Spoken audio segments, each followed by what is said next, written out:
One Piece is the story to end all stories, the purest, most uncut standard, and dare I say, the greatest piece of fiction ever written. And I may be preaching to the choir or all the believers that accepted Oda as their Lord and Savior, but every now and then you have to make the case for the uncivilized doubters, who must be pulling their hair out watching the popularity of the series rise year after year. But fear not, because we will not judge you too harshly, because we know eventually you'll join the family. Now, even for some of the biggest fans, I'm going to share some things that you might not know. And later, I'll tell you where I believe the series is going to end. But allow me to beat the gospel into their minds, starting with pure numbers. Family, One Piece has sold over 516 million copies, which is more than the entire population of the United States and Japan combined. Which means Oda is out here serving the story up like your local street pharmacist. If they ever started regulating this stuff, he'd be serving life at a supermax, with absolutely no chance of parole.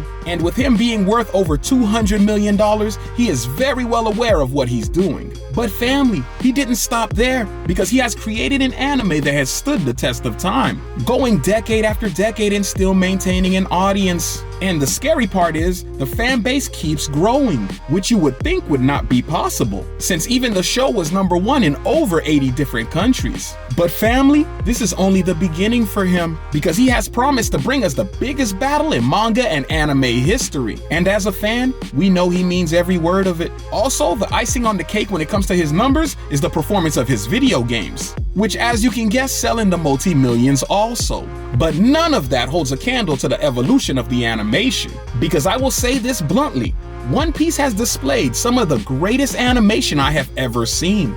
But some people believe that it didn't start out this way, because they probably got into it a little bit later in life, and was already used to a particular look. Maybe something more like Naruto or the polished finish of Bleach. But I would argue that they were mistaken, because if you're going to be a true fan of art, you have to love every style to an extent. And if you go back and look right now, you'd notice that it wasn't bad animation. It was just the quirky style that the characters were drawn in. But coming from an art background, I immediately enjoyed the look. It was different, it was refreshing, and it showed a different way of viewing reality, which is literally what an artist is supposed to do. And if that wasn't the case, then everything would be hyper-realistic, wouldn't it? But it's like Oda Sensei knew this from the beginning, and made sure he set himself apart from everybody's work. I mean, just think about how hard it would be for someone to copy his style. It's so unique they'd be criticized non-stop, and that's probably why it'll never be done. Also, I'm pretty sure non-believers have been seeing the Wano clips. And yes, it was like a movie every weekend for us, which probably means the animators haven't seen their families in over 5 years,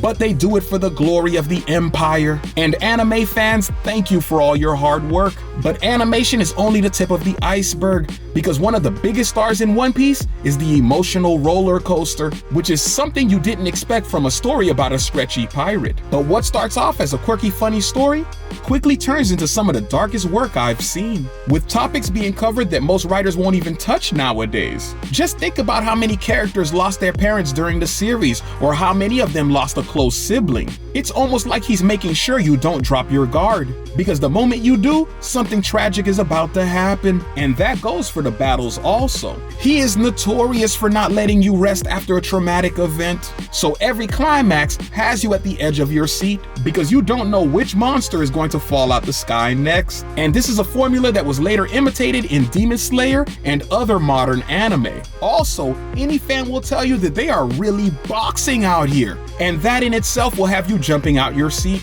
because this man is a master at making up some of the most creative attacks. I'm talking about the type you talk about for weeks with your friends. Just hearing Law say "room" sends chills down my spine, and I can't wait for fans of the live action to see it. But all that emotional stuff means nothing when it comes to Oda's ability to foreshadow. And I'm telling you, it's at a master level. This is why I tell people the show needs their undivided attention, because if you get up to get a drink, you'll probably miss an entire backstory. Just look at how he geniusly tied together Axe Hand Morgan and the Black Cat Pirates. I mean, it looked like a throwaway scene in the arc that introduced Usopp, but it was treated more like an Easter egg that gave you even more detail on a character's background. And I don't know about you, but I don't see any other writer doing this. Also, you have to ask yourself, how is he keeping track of all this? Because I could barely remember what I did yesterday. And let's not forget the introduction of hockey, which, as you know by now, is one of the most important elements in his story, and really the backbone of the power system. Also, I have to tip my hat to him when it comes to Blackbeard, because never have I seen a series introduce a villain in such a unique and chill way. It's almost like he was a friend before he was a villain. But the foreshadowing has to take a backseat to his ability to create constant mystery and curiosity. Family, there is always something you're trying to figure out. And he's constantly giving you small clues, which is why you see the internet is flooded with theory videos. People are simply left mesmerized. I mean, what is the One Piece? Is the all blue real? And how did the world government come to be? And that leaves you constantly trying to piece everything together. And the payoff is that you're usually wrong, because this genius always finds a way to go beyond your expectations. It's like Master Oda is a time traveler trying to deliver a secret message to us through his manga and anime. But even with all that mystery, most of the people I know who watch the show tune in because almost every character is a star. You literally look forward to seeing which characters your friends will love. And depending on their personality, you already know. I remember when I first watched the show, I couldn't stand Usopp because he came off as a weak guy who was only around for comic relief. But now, he's one of my absolute favorites. And I literally wait for his battles, and I'm curious to see how large his legacy continues to grow. Because at this point, he's already on God tier level. You will also find women who love Nami and Nico Robin, because they're well-written women who also get to shine at some of the most important moments. And the icing on the cake is it doesn't come off as pandering. It just feels organic and natural, which is why people keep tuning in week after week regardless of gender. And normally you would think it would burn someone out, especially when you're over 1,000 episodes. And the crazy part is, the opposite happens.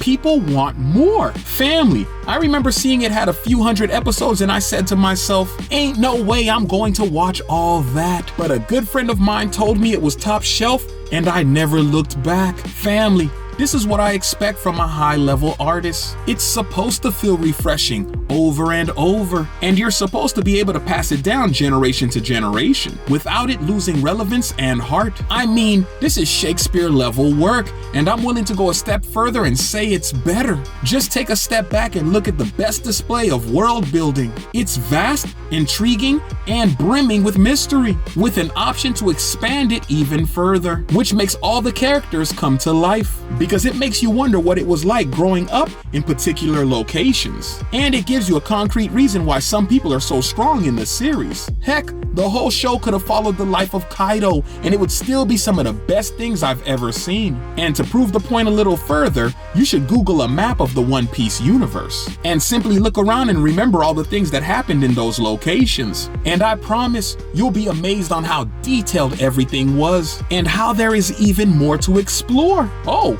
and we're not even talking about the ocean, which has its own story. Now, all that world building sets up one of the most important pieces of One Piece, and that is the life lessons that you're gifted every few episodes. Family, you have to realize that everyone is going through something, and every time we turn on the TV or go out, we see failure and negativity. And One Piece is the one thing that we get to see that gives us a ray of hope, because the messages hidden in the story are there to motivate you and push you further. Just look at the major theme of being free. Isn't that what all of us are looking for? And look at the relationship dynamics, be it best friend or mother and father relationships. Isn't that how you envisioned the world? Now, I'm not saying it's all good, because that boy Dragon definitely abandoned Luffy, and he does not look like he's coming back for him. But that theme also pushes the idea of courage and honor, which can have a very positive impact on people who watch or read the series, because it helps us maneuver through the dark times. And it also shows the consequences of wanting revenge,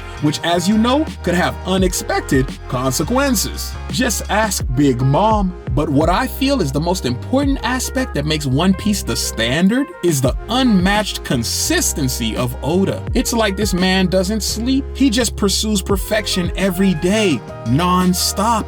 family. I've heard stories of him being sick in the hospital. And when friends came to visit him, he was sitting there, working on the story, even though his life was basically on the line. It's an obsession to complete a masterpiece, and the people benefiting the most are the viewers, which is why I have a prediction for where this series will end. And this is not up for debate. My friend, he is going to reveal an actual world secret. I'm talking about something that has remained hidden for thousands of years, and he will be the first person to break it. Now, this is just a theory, but I think some people are born into families that know the actual inner workings of this planet, and I 100% believe he's one of them. So when we discover what the One Piece is, we will sit back and laugh, because every story he told hinted at what it's going to be, and life itself was going to give us the answer. So at the end of everything, this story of a rubber kid who wants to be king of the pirates will be the greatest written story in the history of Earth, and you were here to witness it. Now, if you enjoyed my take on this classic anime, make sure you hit the subscribe button. And when you're done doing that, click on that video that just popped up, and I will see you on the next one.